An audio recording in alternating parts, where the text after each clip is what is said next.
Imagina un libro sagrado que fue leído por los primeros cristianos, citado por los apóstoles, pero que luego desapareció. Durante más de 1000 años, el mundo occidental pensó que se había perdido para siempre, borrado de la historia. Pero el libro no estaba muerto, estaba escondido. Bienvenidos a una historia de supervivencia literaria. Hoy vamos a hablar del libro de Enoc.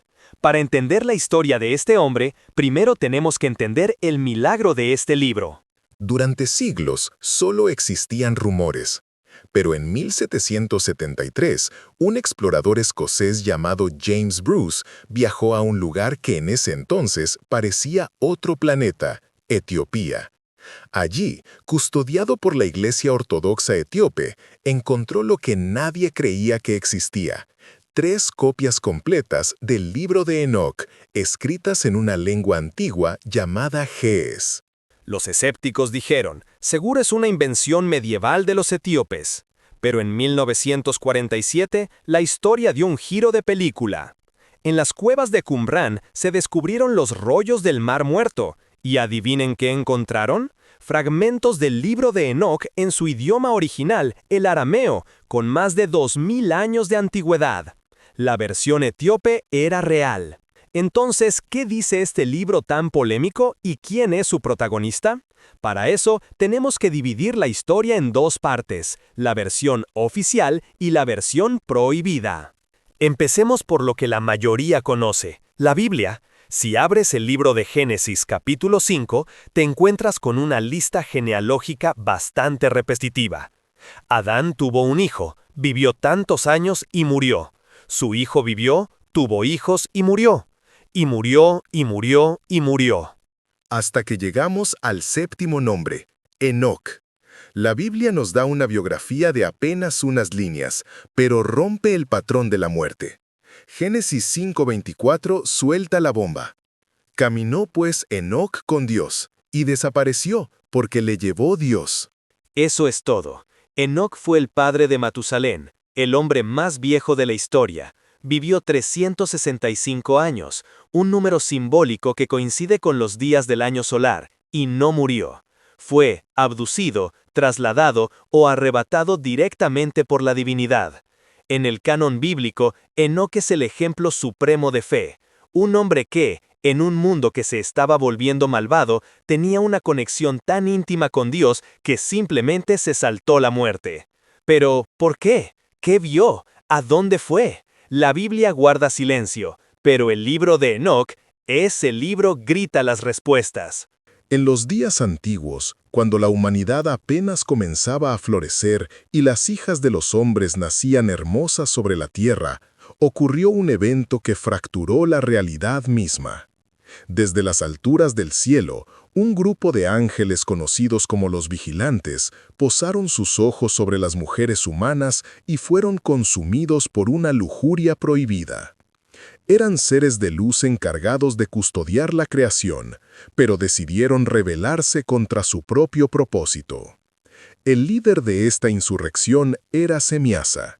Consciente de la gravedad de su deseo, reunió a sus 200 subordinados en la cima del monte Hermón y, con voz temblorosa, les confesó su miedo. «Temo que no queráis cumplir con este hecho y sea yo solo quien pague la pena de un gran pecado». Sin embargo, sus compañeros no retrocedieron. Al contrario, realizaron un juramento solemne, atándose con maldiciones mutuas si alguno se atrevía a romper el pacto. Así, descendieron a la tierra en los días de Jared, tomaron forma corpórea y eligieron esposas, comenzando la contaminación del linaje humano. La corrupción que trajeron no fue solo carnal, sino intelectual. Los ángeles caídos comenzaron a actuar como maestros de tecnologías prohibidas. Semiasa enseñó los encantamientos, la brujería y los secretos de las raíces. Pero fue Azazel quien causó la mayor devastación. Enseñó a los hombres a forjar espadas y escudos, introduciendo la guerra en el mundo, y a las mujeres les reveló el arte de los espejos, el maquillaje y las piedras preciosas, sembrando la vanidad y la seducción. De esta unión antinatural nacieron los Nefilim, gigantes colosales de un apetito insaciable.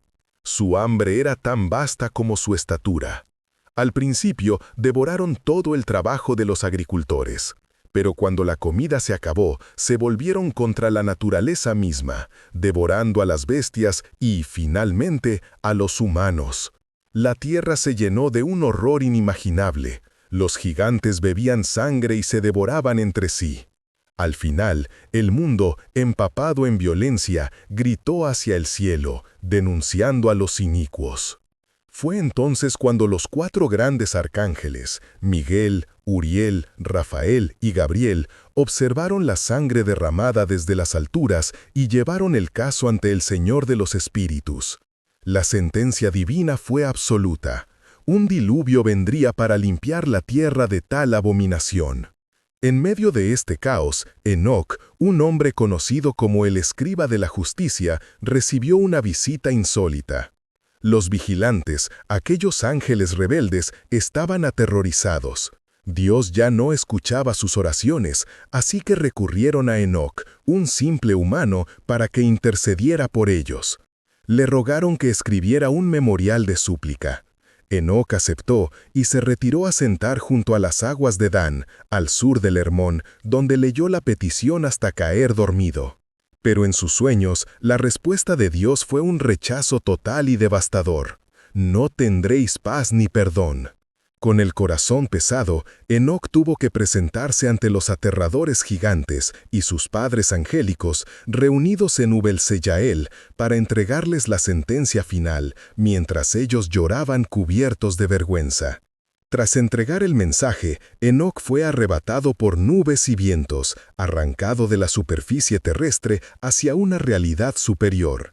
Su viaje comenzó en una mansión celestial imposible, construida con paredes de piedras de granizo, cristal o hielo, pero rodeada de lenguas de fuego vivo. Era un lugar de paradojas absolutas, caliente como el fuego y frío como el hielo, donde Enoc temblaba de miedo reverencial. Cruzando ese umbral, accedió a una segunda casa, aún más magnífica, con suelos de fuego y techos decorados con relámpagos. Allí vio el trono de la gloria, cuya apariencia era de cristal escarchado con ruedas brillantes como el sol. Sentado en él estaba la gran gloria, Dios mismo, con una vestidura más brillante que el sol y más blanca que la nieve, un resplandor tal que ningún ángel podía sostenerle la mirada. Fue allí donde el Altísimo comisionó a Enoc para profetizar el destino del mundo. Guiado por el arcángel Uriel, Enoc emprendió un tour por los confines del cosmos.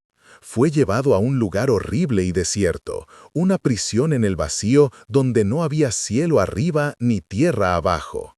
Allí vio 7 estrellas ardiendo como montañas, atadas y castigadas por transgredir los mandatos del tiempo, una prisión eterna de 10.000 años. Luego viajó al oeste, hacia una gran montaña con profundas concavidades, el Seol. Uriel le explicó que aquellas eran las salas de espera para las almas de los muertos, divididas entre los justos que descansaban junto a manantiales de luz y los pecadores que aguardaban en tinieblas y dolor el día del juicio final. Más allá, entre montañas de piedras preciosas, Enoc vislumbró el árbol de la vida, cuya fragancia era desconocida para los mortales y cuyas hojas jamás se secaban.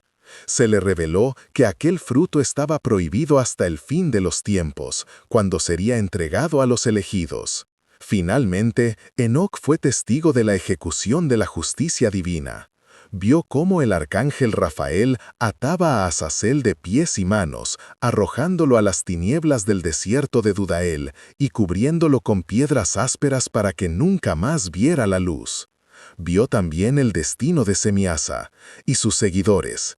El arcángel Miguel los obligó a presenciar primero la muerte mutua de sus amados hijos, los gigantes, en una guerra civil provocada, para luego encadenarlos bajo las colinas de la tierra por 70 generaciones, esperando el tormento del fuego eterno. Al concluir sus visiones, Enoc ya no era el mismo hombre que había subido. En su última ascensión, su carne pareció derretirse y su espíritu se transformó en fuego. Fue llevado al cielo de los cielos, recibido por el anciano de días.